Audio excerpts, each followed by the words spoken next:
Chelsea পিএসজিকে 3-0 গোলে হারিয়ে FIFA club বিশ্বকাপ দখল করল। এই দুর্দান্ত জয়ের মাধ্যমে চেলসি বিশ্ব ফুটবলে নিজেদের শ্রেষ্ঠত্ব প্রমাণ করেছে।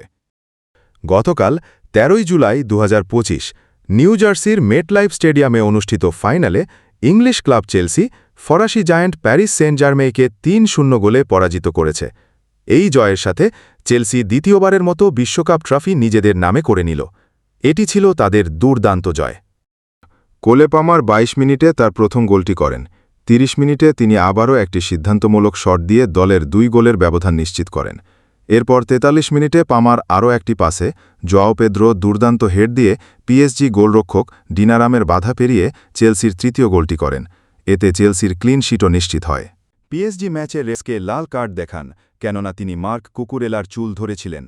ম্যাচ শেষে খেলোয়াড় ও কোচদের মধ্যে উত্তেজনা ছড়িয়ে পড়ে, এমনকি পিএসজি কোচ লুইস এনরিকের সঙ্গে জোয়াও পেদ্রোর মধ্যে হাতাহাতিও দেখা যায়।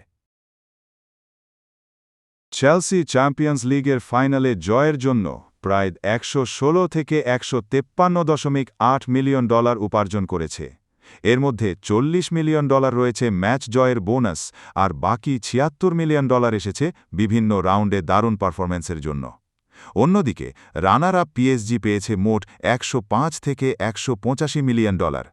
তাদের $30 মিলিয়ন ছিল রানার আপের বোনাস, আর বাকি প্রায় $75 মিলিয়ন এসেছে বিভিন্ন পর্যায়ে খেলার জন্য।